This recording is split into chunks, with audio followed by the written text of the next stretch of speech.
Hola amigos, soy José Moreno. Que la paz de Dios esté con ustedes. Me da muchísimo gusto que podamos continuar con nuestros estudios bíblicos el día de hoy. Sean todos ustedes bienvenidos. En esta ocasión vamos a estar tocando algunos puntos de la porción de Génesis 44 a Génesis 47.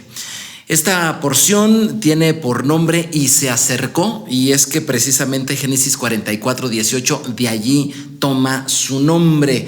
El texto bíblico dice: entonces Judá se acercó a él. Ok, recordemos la forma de estudio que estamos teniendo en todas estas clases.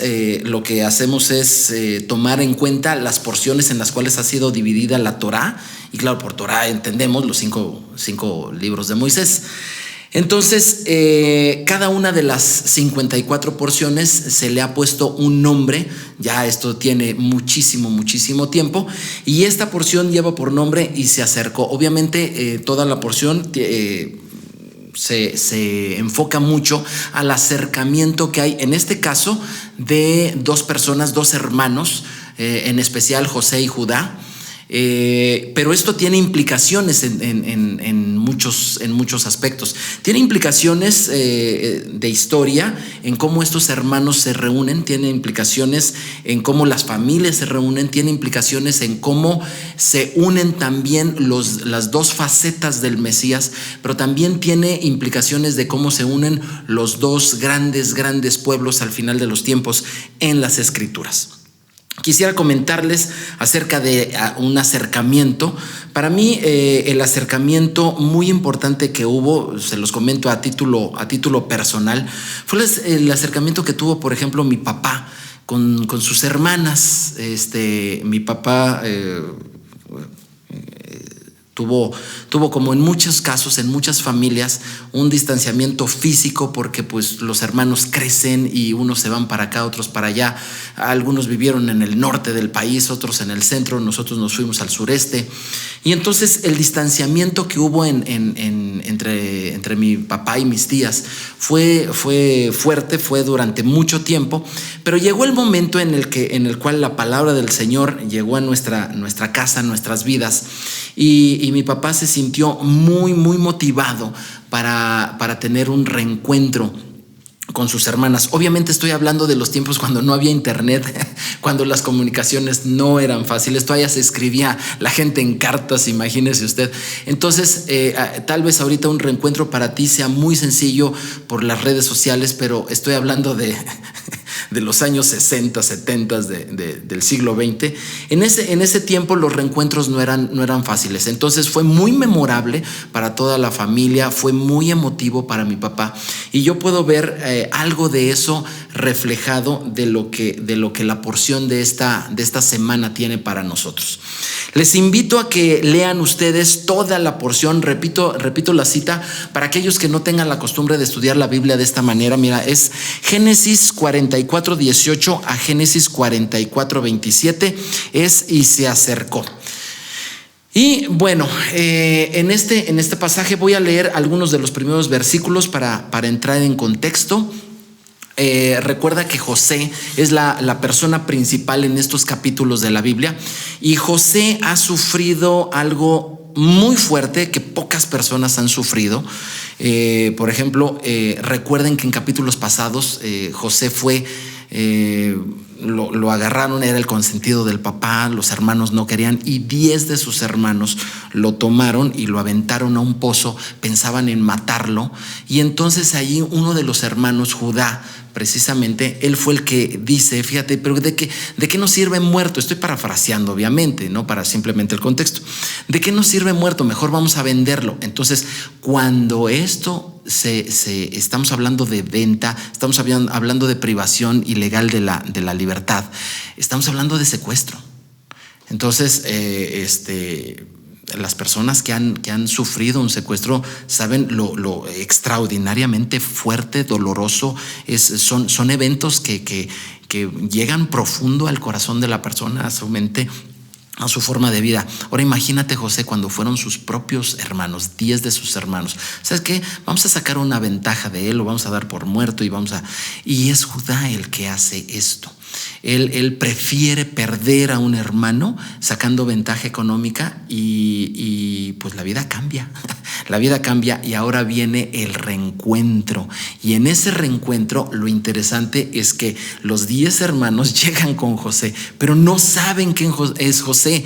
A José se le conoce por Satnat Banea, un hombre egipcio, con apariencia egipcia, con vestidura egipcia, con idioma egipcio. O sea, para ellos no es ese hombre, ese gran poderoso plenipotenciario, no es su hermano, es un alto dignatario que les puso los ojos encima, ¿verdad? Los tiene por espías y están en un problema. En ese problema José les exige pruebas de su veracidad. Y entonces les pregunta si tienen otro hermano. Obvio, José sí lo sabía, ¿no? Es su hermano, su hermano completo, es Benjamín. Acordémonos que José y Benjamín son hermanos del mismo padre y la misma madre. Mientras que con los 10 hermanos son medios hermanos, todos hijos de Jacob, todos hijos de Israel, todos son hijos del mismo padre, pero no de la misma madre. Entonces les pregunta, ¿queda otro? Obviamente él quería saber de Benjamín. Sí, ¿y vive? Sí vive, pues tráiganmelo. No. Y entonces es cuando Judá se acerca, ¿verdad? Para interceder por Benjamín. Y la escritura dice así: entonces Judá se acercó a él, es decir, a Jacob. No sabían que era Jacob. Y le dijo, ¡ay, Señor mío, te ruego que permitas que hable tu siervo una palabra a oídos de mi señor y no se encienda tu enojo contra tu siervo, pues tú eres como Faraón? Qué manera de hablarle, ¿verdad?, a una persona. No es el mismo Judá de hace tiempo, vamos a disponer, vamos a hacer esto. No. Le está hablando con un cuidado, porque en ese tiempo José era dueño prácticamente de Egipto, por decirlo de alguna manera. Era el segundo después de Faraón, y en ese tiempo ellos eran dueños de no solamente del territorio, eran dueños de las vidas. Ellos podían hacer y deshacer. Entonces Judá está hablando ante un hombre sumamente poderoso, enojado y desconfiado, ¿verdad? No sabe que es José su hermano. Perdón, dije hace ratito Jacob, ¿verdad? Gracias. Si hay alguna duda, apúntamelo, por favor. Es José el hermano. Apúntame el comentario, nos va a ayudar mucho. Pero es José y Judá no sabe que es José su hermano. No sabe. Y resulta de que le habla con mucho detenimiento, pero aquí lo importante es el encuentro. Se acercan para el punto crucial. Ahora, José sí sabe que son sus 10 hermanos, los tiene plenamente identificados, y empieza una situación muy interesante porque según están hablando con un intérprete, ¿no? O sea, los 10 hermanos hablan en hebreo, y entonces hay un intérprete que traduce al idioma egipcio, y entonces ya José hace como que ya entiende, pero pues José se está chutando la conversación doblemente, ¿verdad? En egipcio y en hebreo. Pero inclusive es parte de la voluntad de Dios que esto suceda así. En este pasaje se acercan y se ven nuevamente estos dos hombres importantes en la historia. Pero ¿qué representan José y qué representa Judá? Bueno, son hombres importantes, y yo creo que tú alguna vez has visto alguna imagen muy apocalíptica, ¿verdad? Así, de un cordero y un león juntos. De hecho, hay muchas alabanzas que hablan de el cordero y el león, y están hablando de Jesús. Bueno, pues estos dos hombres, José y Judá, son precisamente la representación gráfica, la representación profética de ese Mesías que es al mismo tiempo cordero y al mismo tiempo un león. Dentro de algunas instrucciones, algunas enseñanzas en Israel, hay algunos rabinos que, muy abiertos al tema, ellos reconocen que existe un Mesías sufriente. De ese Mesías hablan poco. En el cristianismo, este Mesías es el Mesías de Isaías 53. ¿Quién ha creído en nuestro anuncio y sobre quién se ha manifestado el brazo del Señor? Subirá cual renuevo delante de él, y como raíz de tierra seca no hay parecer en él ni hermosura. Le veremos, mas sin atractivo para el que le deseamos. Versículo 3 dice: despreciado y desechado entre los hombres, varón del dolor, experimentado en quebranto, y como que escondimos de él el rostro, fue menospreciado y no lo estimamos. Isaías 53 continúa, pero nos está hablando, y a ti y a mí en el mundo occidental nos queda muy claro de quién está hablando. Nos está hablando precisamente de Jesús de Nazaret. A nosotros no nos queda duda alguna que él es el Mesías, ¿verdad? Pero como te decía, en Israel al Mesías no se le mira tanto como el Mesías sufriente. Para ellos el Mesías es el Mesías, el que va a llegar y gobernar y triunfar, y es el Mesías triunfante. Bueno, y a veces esto genera pues una serie de ideas encontradas, ¿no? Entre si el Mesías es sufriente o es triunfante. Pues déjame decirte, aquí el pasaje de Génesis 44 nos presenta no a dos personas, como muchos pueden pensar, sino las dos facetas de la misma persona.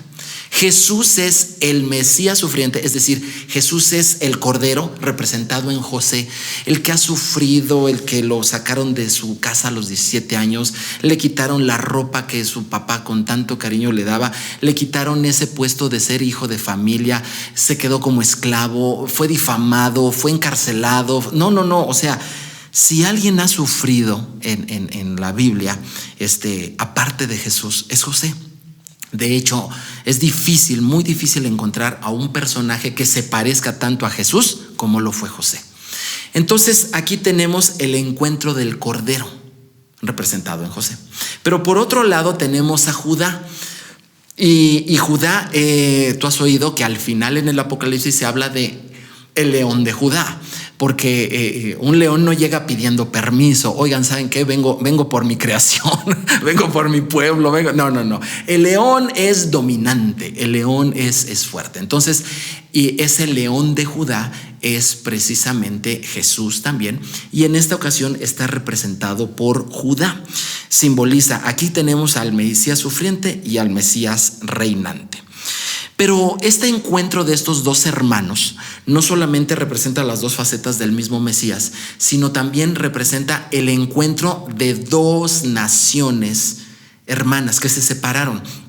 José estuvo separado muchos años de su familia, y cuando los hermanos lo encuentran nuevamente, no lo reconocen. Qué interesante, ¿no?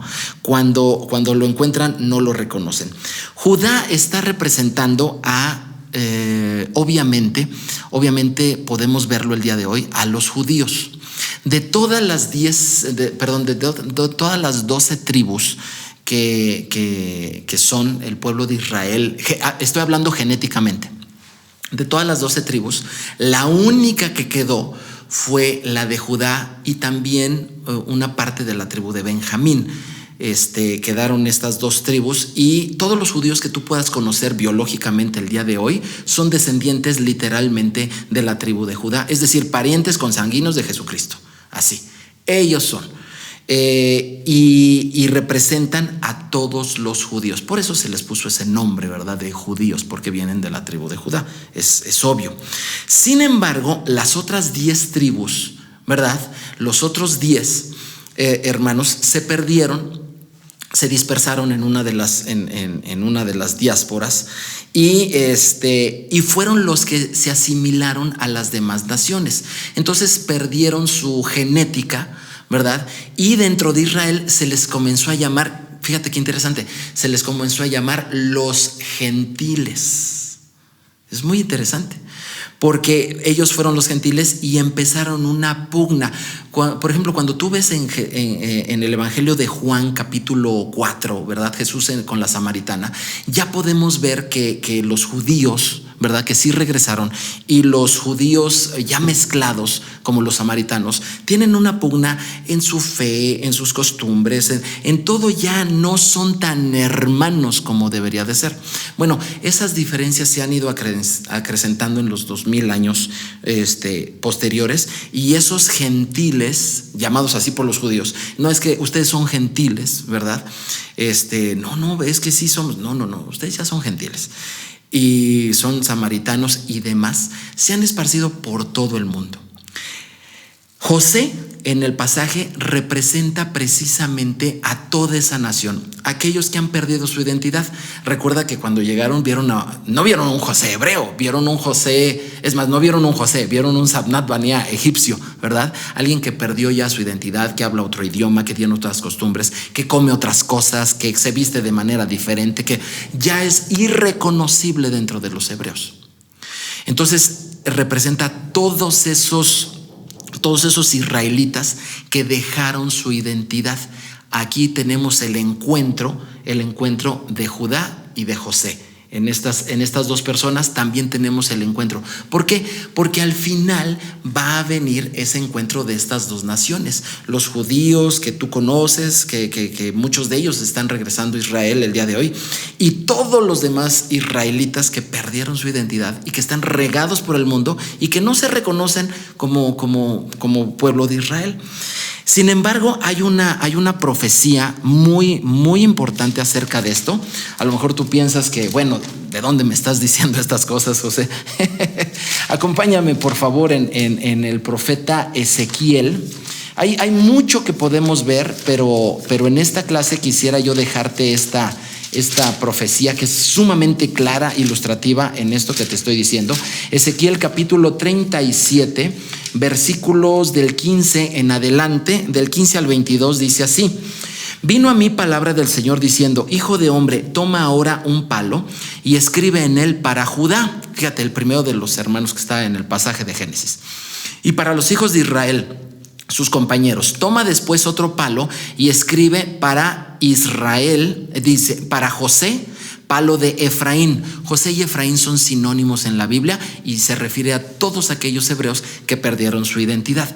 Dice, para el palo de José, palo de Efraín, y para toda la casa de Israel, sus compañeros. Júntalos. Fíjate cómo dice el versículo 17, Ezequiel 17:37. Júntalos luego el uno con el otro para que sean uno solo y sean uno solo en tu mano. Uno solo. ¿Quién dijo uno solo? ¿Quién oró porque seamos uno solo?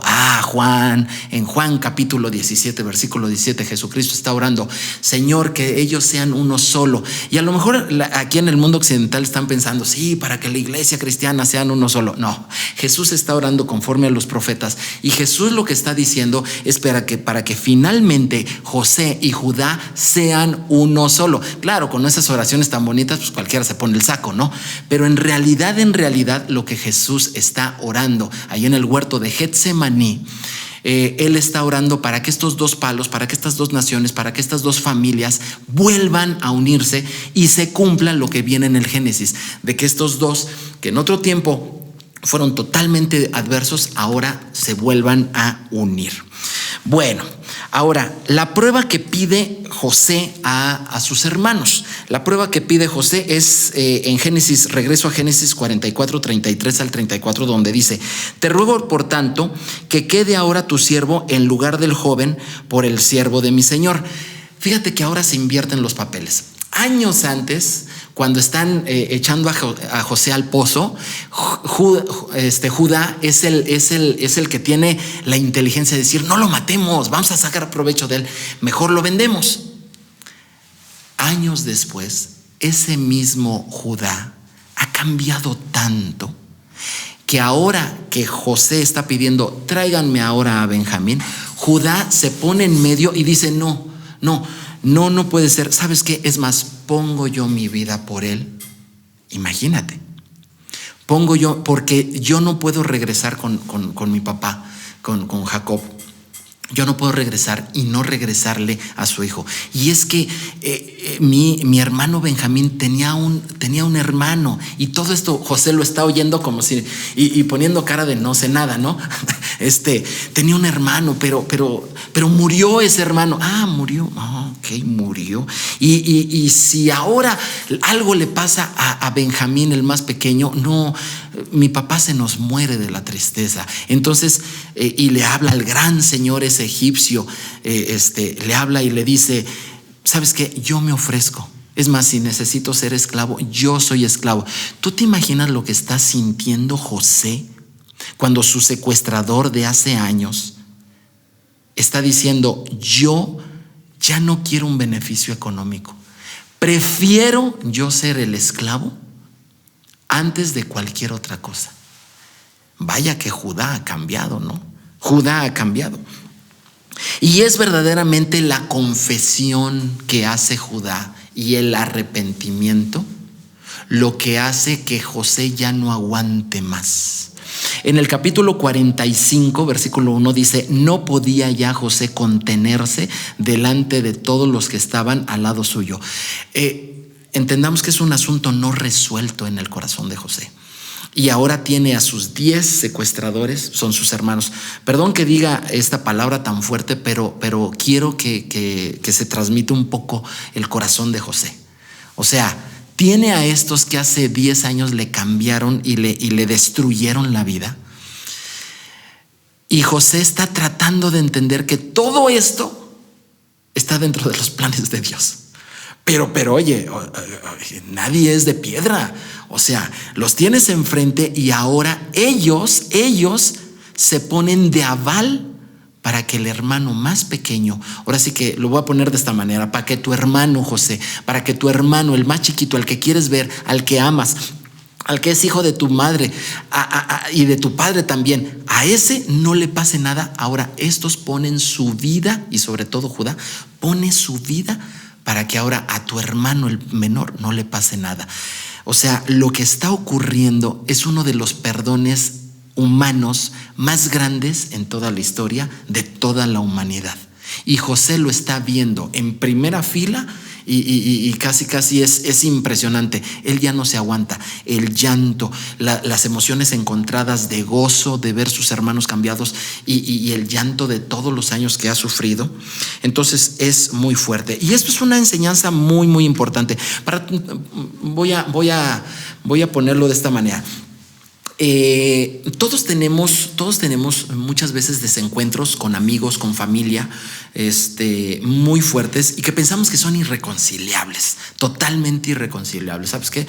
No, pues él se apartó, nos dejó, no nos ha vuelto a hablar, en fin, una serie de cosas. Pero con el Señor no hay cosas irreconciliables, no existen esas cosas. Se pueden reconciliar a pesar de que no pensemos que pueda suceder, a pesar de que no queramos que pueda suceder. Esto en verdad puede suceder. Y la reconciliación, una de las reconciliaciones más grandes de la historia humana, está aquí con esta historia de esta familia, de estos hermanos, ¿verdad? El poderosísimo José y sus hermanos que vienen a pedir comida. Sin embargo, en plano profético, esto representa otra cosa mucho, mucho más profunda. Representa a que va a haber un día en que los judíos van a tener su oportunidad de reconciliación. Va a venir ese Judá, esa nación judía, va a venir delante del Mesías sufriente, del Cordero, del José. Va a venir y se va a mostrar arrepentida y va a confesar que Él es el Señor, así como lo hizo Judá, y va a mostrar todo su arrepentimiento. Porque el arrepentimiento no es sentirse mal, el arrepentimiento es hacer cosas, acciones diferentes. Y si Judá en un tiempo fue alguien que cometió ese error grande, ahora él quiere enmendarlo y él dice: yo me ofrezco para que el otro no sufra. Fíjate. Ahora ya no es yo, pues que el otro sufra, con que yo me beneficie. No. Ahora es para que el otro no sufra, yo ofrezco mi vida. Eso es arrepentimiento. Entonces, un día va a llegar, y ese día ya está llegando, en que el pueblo judío está acercándose al Mesías sufriente y está confesándolo como su Señor y está ofreciéndole su vida. Entonces, esto está ocurriendo. Jesús lo dijo de esta manera en Mateo 23, versículo 39, dice: porque os digo que desde ahora no me veréis hasta que digáis: bendito el que viene en el nombre del Señor. Jesús le está hablando a los judíos y les está diciendo: ¿sabes qué? No me van a volver a ver. No me van a volver a ver hasta que ustedes sean los que digan: bendito el que viene en el nombre del Señor. Bueno, ¿y dónde ha estado Jesús? Ha estado en Egipto, ha estado vestido de una forma que no es. ¿A poco no has visto tú a Jesús así, con su túnica blanca y una estola aquí roja, como si fuera un senador romano?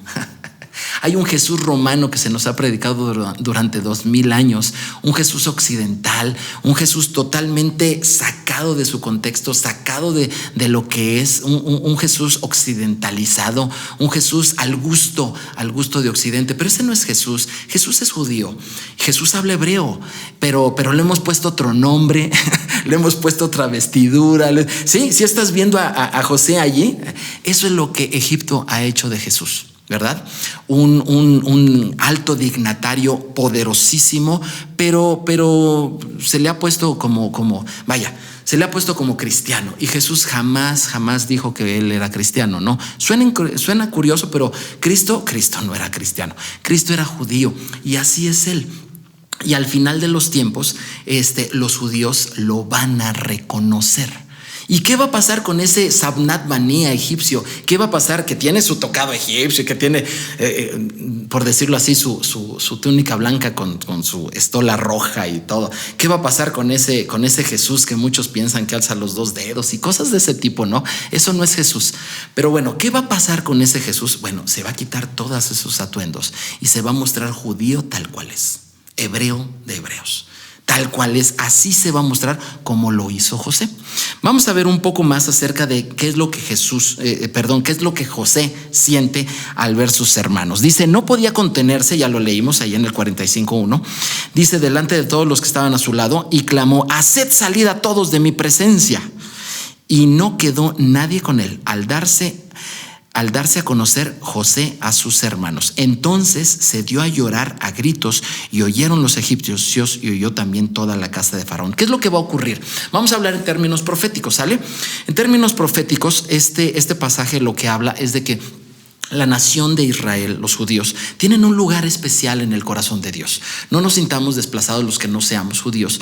Dios nos ha atendido durante 2000 años, pero Dios tiene una atención principal para el pueblo de Israel. Y todos los esfuerzos misioneros hacia Israel, pues poco han servido. Digo, se ha hecho mucho el esfuerzo, qué bueno, pero poco ha servido porque el cristiano pierde de vista que Israel conoce las escrituras, ¿verdad? Conoce las escrituras y la manera en que ellos se van a dar, ellos van a voltear su corazón así por millones, va a ser cuando el Mesías, él directamente se les revele a ellos. ¿Qué va a provocar esto? Que ellos confiesen a Jesús como su Señor y Salvador, Yeshua, y entonces Él se va a empezar a revelar a ellos. Me llama la atención que dice que va a sacar a todos, va a dejar a todos afuera para que Él se les pueda revelar. Y entonces imagínate a José en ese tiempo diciéndoles, quitándose sus atuendos, quitándose quizá el maquillaje. Acuérdate que los egipcios usaban maquillaje, y diciéndoles, ¿verdad? En hebreo: soy José. Soy José. Eso está sucediendo ya el día de hoy. Hay mucha gente en Israel que está recibiendo de manera directa la visita de Jesús. Pero José se soltó a llorar como Jesús se ha soltado a llorar por sus hermanos durante estos 2000 años. Te voy a citar algunas escrituras donde dice que José lloró. Génesis 44:24 dice: y se apartó José de ellos y lloró. Génesis 43:30 dice: entonces José se apresuró porque se conmovieron sus entrañas a causa de sus hermanos, y buscó dónde llorar y entró en su cámara y ahí lloró. Génesis 45:2: entonces se dio a llorar a gritos y lo oyeron los egipcios. El día de hoy Jesús está llorando por sus hermanos judíos, llorando, y lo estamos oyendo. Los que estamos conectados con la palabra, no solo en un término personal, porque la palabra sí nos habla en términos personales, pero tenemos que entender que este es un libro profético y que el propósito de Dios se va a cumplir. Dice, cada vez que Jesús se conmovió, también lo hizo por sus hermanos. ¿En serio? Sí, mira, Mateo 9:36, y al ver las multitudes, tuvo compasión de ellas. Multitudes. ¿Y cuáles multitudes? ¿Eran multitudes cristianas? No, eran multitudes judías. Marcos 8:2, tengo compasión de la gente porque ya tiene 3 días conmigo. ¿Sí? Acordémonos que Jesús era un rabí y solamente admitía a judíos en su círculo cercano. Entonces él tiene compasión de ellos. Lucas 7:13. Yo sé que esto te puede sonar un poquito difícil porque siempre hemos adaptado el evangelio a nosotros, pero somos nosotros los que tenemos que adaptarnos al evangelio. Y aquí Jesús está con sus hermanos. Aquí está el Mesías sufriendo, el José llorando por sus 10 hermanos. Dice, Lucas 7:13, y tuvo Jesús, y cuando Jesús lo vio, se compadeció de ella y le dijo, no llores. Ahí con el asunto de la viuda de Naín, que su hijo había también muerto. Lucas 13:34, Jerusalén, Jerusalén, que matas a tus profetas, ¿cuántas veces quise juntar a tus hijos? Ahí está Jesús llorando ahí a las puertas de Jerusalén. ¿Por qué? Por sus hermanos. Juan, un versículo famosísimo, Juan 11:35, Jesús lloró. Entonces, Jesús no les dijo a los judíos, desde ahora no me veréis, y se ha cumplido. Fíjate, no lo reconocieron. Una vez ya resucitado, el mundo cristiano ha reconocido a Jesús y lo ha proclamado en todo el mundo, y yo te invito a que tú lo sigas haciendo. Sigamos proclamando al Jesús resucitado, perfecto. Pero una vez que resucitó, los judíos, sus hermanos de sangre, fueron los que tuvieron más problemas para identificarlo. Mira, no lo reconoció María Magdalena, ¿a poco no? No lo reconoció los caminantes de Maús, no lo reconocieron. No lo reconocieron los discípulos en la playa, cuando estaba en la playa y los discípulos estaban pescando. No lo reconoció el apóstol Pablo. Inclusive él les tuvo que decir a todos ellos, yo soy, porque no lo reconocían una vez que él había resucitado. El Jesús resucitado no ha sido reconocido por los judíos en estos 2000 años, salvo en ciertas ocasiones, pero ya se viene el tiempo en que los hermanos de José van a ver que Satnat Banea no es Satnat Banea, es Yeshua mi Nazaret, es Jesús de Nazaret, y va a ser una reconciliación hermosa. Las reconciliaciones familiares son hermosas. Por otro lado, nos habla también de que todos aquellos que hemos creído en Jesús también somos parte del pueblo. Aunque no tengas sangre judía, tú también eres de alguna manera, por la fe, y así lo dijo Jesús, por la fe, tú también eres hijo de Abraham. Entonces tenemos que reconciliarnos, y es momento ya de que cristianismo y judaísmo dejen de estarse viendo como una competencia, y dejen de estarse viendo como quién tiene la razón. En realidad ni uno ni otro. Lo que el Padre quiere es que nos amemos, nos respetemos y nos reencontremos, porque finalmente nuestro Padre Abraham es el mismo. Y por decirlo aquí humanamente, pero también nuestro Padre Celestial es el mismo. Nuestro Mesías es el mismo. El león y el cordero es el mismo. Y este reencuentro que tanto está esperando Dios, también es un reencuentro que tú y yo deberíamos de esperar, y deberíamos de estar mucho más abiertos a este fabuloso, maravilloso reencuentro que el Génesis nos narra de manera alegórica. Si esta clase te ha servido, te voy a invitar a que la compartas y que estés pendiente conmigo para que estemos continuando con este ciclo de clases, en las cuales, como el día de hoy, podremos ver aspectos alegóricos, podremos ver aspectos proféticos, pero que tú empieces a tomar la escritura y empieces a regresar a las sendas por las cuales se escribió la escritura. Y se dejó también en tu idioma para que tú la conozcas y sepas parte de quién eres. Si te gustó la clase, por favor, házmelo saber dándole like, comparte y nos vemos en la siguiente clase. Que Dios te bendiga. Shalom, shalom.